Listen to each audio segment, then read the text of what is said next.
Welcome back friends to the GS platform YouTube channel. दोस्तों आज है 14 जुलाई 2020। तो आज की करंट अफेयर में जितने भी इंपॉर्टेंट क्वेश्चन बनेंगे इस वीडियो में हम लोग देखेंगे। और अगर आप चैनल पर नए हैं तो चैनल को सब्सक्राइब करें। साथ ही साथ पीडीएफ को डाउनलोड करने के लिए डिस्क्रिप्शन बॉक्स में जाइए और वहाँ पर लिंक पर क्लिक करके टेलीग्राम को ज्वाइन कर सकते हैं। तो चलिए शुरू करते हैं आज की वीडियो। तो आज की वीडियो का फर्स्ट क्वेश्चन है, ली सियांग लूंग किस देश के प्रधानमंत्री बने हैं? तो ये बने हैं सिंगापुर के। ऑप्शन सी सही हो जाएगा। तो देखिए, सत्तारूढ़ पीपुल्स एक्शन पार्टी द्वारा सिंगापुर में हुए आम चुनाव में जीत हासिल करने के बाद ली शेंग लूंग एक बार फिर से सिंगापुर के प्रधानमंत्री बन गए हैं। पीएपी पार्टी ने आम चुनाव में 93 सीटों में से 83 सीटें जीत दर्ज करके उन्होंने ये प्रधानमंत्री का जो पद है वो हासिल किया है। इसके साथ ही ली सियांग लूंग ने सिंगापुर के प्रधानमंत्री के रूप में चौथा कार्यकाल जीता है। इससे पहले 3 कार्यकाल वो संभाल चुके हैं। ठीक है।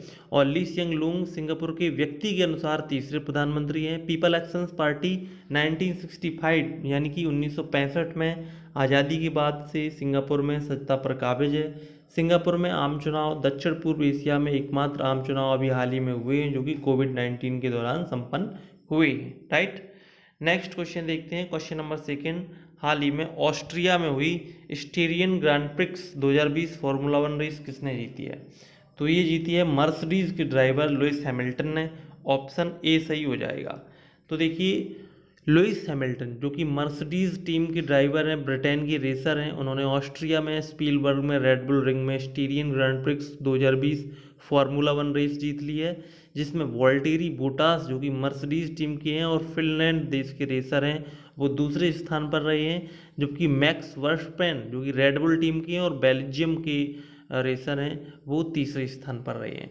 ये साल 2020 में फार्मूला 1 वर्ल्ड चैंपियनशिप की ये दूसरी रेस थी और स्टीरियन ग्रैंड प्रिक्स की पहली रेस थी जिसको लुइस हैमिल्टन ने जीता है। राइट। तो ये आपका सेकेंड क्वेश्चन कंप्लीट हुआ। नेक्स्ट क्वेश्चन देखते हैं, क्वेश्चन नंबर थर्ड। किस राज्य की सरकार ने भारत की पहली ई लोक अदालत का आयोजन किया है? तो इसका आंसर हो जाएगा छत्तीसगढ़। ऑप्शन डी सही होगा। तो छत्तीसगढ़ सरकार द्वारा कोविड-19 महामारी के बीच भारत की पहली ई लोक अदालत का आयोजन किया गया है। ई लोक अदालत के तहत ऑनलाइन लाइव सुनवाई वीडियो कॉन्फ्रेंसिंग के जरिए की गई और ई लोक अदालत का आयोजन उच्च न्यायालय और छत्तीसगढ़ राज्य विधिक सेवा आयोग प्राधिकरण द्वारा किया गया, जिसका उद्घाटन छत्तीसगढ़ उच्च न्यायालय के मुख्य न्यायाधीश पी.आर. रामचंद्र मेनन ने किया है। ठीक है। और लोगों को राहत पहुंचाने और मामलों की जो पेंडेंसी है, जो भी पेंडिंग मामले होते हैं उनको कम करने के लिए कोविड-19 महामारी के बीच ई लोक अदालत का आयोजन किया गया था। ई लोक अदालत के दौरान राज्य भर में 23 जिलों की लगभग 200 बेंचों से 3000 से अधिक मामलों की सुनवाई की गई। और छत्तीसगढ़ की बात करें तो इसके मुख्यमंत्री है भूपेश बघेल और राज्यपाल हैं Anusuiya Uikey. Right. Next question देखते हैं, क्वेश्चन नंबर 4। भारत किस देश में सबसे ज़्यादा निवेश करने वाला दूसरा सबसे बड़ा देश बना है? तो इसका आंसर हो जाएगा ब्रिटेन। ऑप्शन ए सही होगा। तो भारत ब्रिटेन में प्रत्यक्ष विदेशी निवेश फॉरेन डायरेक्ट इन्वेस्टमेंट यानी कि एफडीआई के जरिए निवेश करने वाला दूसरा सबसे बड़ा निवेशक बन गया है। यूके सरकार के अंतर्राष्ट्रीय व्यापार विभाग द्वारा 2019-20 द्वारा जारी किए गए अंतरिम निवेश आंकड़ों के अनुसार भारत ने 120 परियोजनाओं में निवेश किया है और ब्रिटेन में 5429 नवीन रोजगार सृजित किए हैं। आंकड़ों के अनुसार संयुक्त राज्य अमेरिका ने ब्रिटेन में 462 परियोजनाओं में निवेश किया है और 20,131 रोजगार उपलब्ध कराए हैं और वो ब्रिटेन में एफडीआई में निवेश करने वाला सबसे बड़ा देश है। और इसके बाद भारत का नंबर आ जाता है जो कि दूसरा सबसे बड़ा देश हाल ही में बन गया है। तो ऑप्शन ए सही होगा। नेक्स्ट क्वेश्चन देखते हैं, क्वेश्चन नंबर 5। CII-ITC सस्टेनेबिलिटी पुरस्कार 2019 किसने जीता है? तो यहाँ पर ऑप्शन दिए गए, इनमें जो राइट आंसर है एनटीपीसी। ऑप्शन डी सही होगा। तो एनटीपीसी लिमिटेड को प्रतिष्ठित CII-ITC सस्टेनेबिलिटी अवार्ड 2019 से पुरस्कृत किया गया है।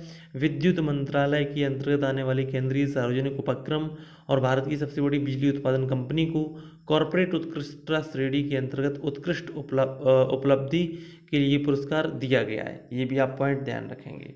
तो एनटीपीसी को सस्टेनेबिलिटी पुरस्कार 2019 मिला है। राइट।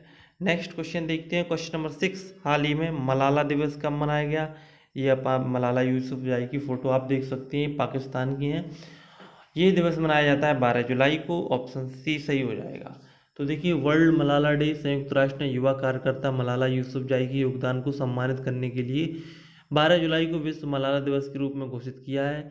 मलाला की बात करें तो मलाला दिवस को दुनिया भर में महिलाओं और बच्चों के अधिकारों का सम्मान करने के लिए मलाला यूसुफजई के जन्मदिवस के रूप में मनाया जाता है। लड़कियों की शिक्षा के लिए सार्वजनिक रूप से आवाज़ उठाने वाली मलाला पर तालिबान बंदूकधारियों द्वारा 9 अक्टूबर 2012 को गोली चलाई गई थी और हमले में गंभीर रूप से घायल होने के बावजूद मलाला यूसुफजई जल्द ही स्वस्थ होकर लोगों की जो शिक्षा है, लोगों की जो विचार हैं, उनके लिए वो वकालत करती रही हैं। उन्होंने एक गैर लाभकारी संस्था मलाला फंड की भी स्थापना की, जो युवा लड़कियों को स्कूल ले जाने में मदद करती है। ठीक है। और अंतर्राष्ट्रीय बेस्ट सेलर बुक उन्होंने भी एक लॉन्च की है, वो है आई एम मलाला। ठीक है, उसकी वो सहलेखिका भी है। मलाला की बात करें तो उन्हें पाकिस्तान सरकार द्वारा पहली बार साल 2012 में राष्ट्रीय युवा शांति पुरस्कार से भी सम्मानित किया गया। वो वर्ष 2014 में 17 साल की उम्र में बाल अधिकारों के अपने प्रयासों के लिए नोबेल शांति पुरस्कार पाने वाली सबसे कम उम्र की प्राप्तकर्ता भी बन गई हैं, जिसे उन्होंने गोली लगने से पहले ही शुरू कर दिया था। ठीक है, तो इन सब पॉइंट्स को आप ध्यान रखेंगे, क्योंकि मलाला यूसुफजई एक बहुत ही युवा कार्यकर्ता है और उनके सम्मान में ये दिवस मनाया जाता है। नेक्स्ट क्वेश्चन देखते हैं, क्वेश्चन नंबर 7। बीमा कंपनियों को कोरोना कवच बीमा पॉलिसी लॉन्च करने की मंजूरी किसने प्रदान की है? तो इसका आंसर हो जाएगा IRDAI ने। ऑप्शन बी सही होगा। तो सामान्य और स्वास्थ्य बीमा क्षेत्र की कंपनियों को कम अवधि के लिए कोरोना कवच स्वास्थ्य बीमा पॉलिसियों को शुरू करने के लिए भारतीय बीमा विनियामक और विकास प्राधिकरण यानी कि insurance regulatory and development authority of India से मंजूरी मिल गई है। अल्पकालिक कोरोना कवच स्वास्थ्य बीमा पॉलिसी में कोरोना वायरस बीमारी के कारण होने वाले चिकित्सीय खर्चों को कवर किया जाएगा। यानी कि जो भी आपके बीमा होते हैं, जैसे स्वास्थ्य बीमा जो होता है, तो उसमें आप कोरोना को भी शामिल कर लिया जाएगा। तो IRDAI ने एक स्टैंडर्ड कोविड विशिष्ट उत्पाद तैयार किया है, जो उद्योग में सार्वजनिक बीमा करने की बुनियादी स्वास्थ्य आवश्यकताओं को पूरा करेगा और इसमें 50,000 रुपये से लेकर 5 लाख रुपए तक का कोरोना कवर शामिल किया जा सकेगा। और इस पॉलिसी के अलावा 18 से 65 वर्ष तक के बीच जो भी व्यक्ति हैं वो लाभ इसका उठा सकते हैं। राइट। अगर हम बात करें इरडा के अध्यक्ष को हैं तो ये हैं सुभाष सी खुंतिया। राइट। नेक्स्ट क्वेश्चन देखते हैं, क्वेश्चन नंबर 8। गूगल भारत में अगले 5 वर्षों में कितने बिलियन अमेरिकी डॉलर का निवेश करेगा? तो इसका आंसर हो जाएगा 10 बिलियन। तो गूगल के CEO सुंदर पिचाई ने Google for India digitisation fund के लिए 10 बिलियन डॉलर की राशि देने की घोषणा की है। इस फंड के अंतर्गत गूगल भारत में आने वाले 5 से 7 वर्षों में लगभग 7500 करोड़ रुपए यानी कि लगभग 10 बिलियन डॉलर का निवेश करेगा। ये निवेश इक्विटी निवेश, साझेदारी और परिचालन बुनियादी ढांचे में पारिस्थितिकी तंत्र के निवेश के लिए किया जाएगा। ठीक है। और बात करती हैं गूगल की, तो ये भारत में भारतीय भाषाओं तक पहुंच उपलब्ध कराएगा, व्यवसायों को सशक्त बनाएगा और स्वास्थ्य, शिक्षा और कृषि में कृत्रिम बुद्धिमत्ता AI का वो लाभ उठा सकता है। ठीक है। साथ ही साथ गूगल इंडिया की कार्यक्रम के तहत एक अन्य घोषणा के तहत दिसंबर के अंत तक 22,000 CBSE स्कूलों के लगभग 1 मिलियन शिक्षकों के साथ भी पार्टनरशिप गूगल करेगा। ठीक है। गूगल का मुख्यालय कैलिफोर्निया में है, जिसके CEO हैं सुंदर पिचाई। नेक्स्ट क्वेश्चन देखते हैं, क्वेश्चन नंबर 9। रोको टोको अभियान कौन सा राज्य में चलाया जाएगा? तो इसका आंसर हो जाएगा मध्य प्रदेश। ऑप्शन बी सही होगा। तो मध्य प्रदेश में सरकार अब उन लोगों के लिए एक रोको टोको अभियान चलाएगी जो मास्क नहीं पहनते हैं। अब चयनित स्वैच्छिक संगठन उन लोगों को मास्क प्रदान करेंगे जो सार्वजनिक स्थानों पर मास्क नहीं पहनते हैं और उनके लिए प्रति मास्क 20 रुपये की राशि भी वसूलेंगे। चयनित संगठनों को क्रेडिट पर जीवन शक्ति योजना के तहत 100 मास्क प्रदान किए जाएंगे। ठीक है। नेक्स्ट क्वेश्चन देखते हैं, क्वेश्चन नंबर 10। सरकार ने किस वर्ष तक रेलवे की 100% विद्युतीकरण का लक्ष्य रखा है? तो इसका आंसर हो जाएगा वर्ष 2030 तक। ऑप्शन बी सही होगा।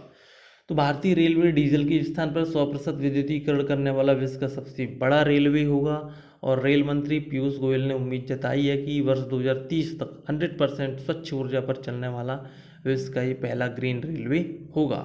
सरकार ने 151 ट्रेनों की निजी भागीदारी के लिए निविदा भी अभी हाल ही में आमंत्रित की है ताकि यात्री विश्व स्तरीय सुविधाओं का आनंद ले सकें। ठीक है। तो ये रहे आज की वीडियो के टॉप 10 करंट अफेयर क्वेश्चन जो कि आपने स्टडी किए। आगे देखते हैं कल की करंट अफेयर क्विज का आंसर। तो कल आपसे पूछा गया था कि इस राज्य के टूरिज्म बोर्ड द्वारा इंतजार आपका अभियान शुरू किया गया है, तो इसका आंसर हो जाएगा मध्य प्रदेश। और कल की जीएस प्रश्न था सांची का स्तूप किस शासक ने बनवाया था, तो इसका आंसर हो जाएगा अशोक। और आज की करंट अफेयर की क्विज है भारत के 66वें शतरंज ग्रैंड मास्टर कौन बने हैं। ऑप्शन दिए गए हैं आपके सामने, तो इसका आंसर आप कमेंट बॉक्स में दे सकते हैं। साथ साथ हैशटैग जीएस की क्विज है हल्दी घाटी के युद्ध में महाराणा प्रताप के सेनापति कौन थे। ऑप्शन आपके सामने दिए गए हैं, इसका आंसर आप कमेंट बॉक्स में हैशटैग जीएस के साथ दीजिए।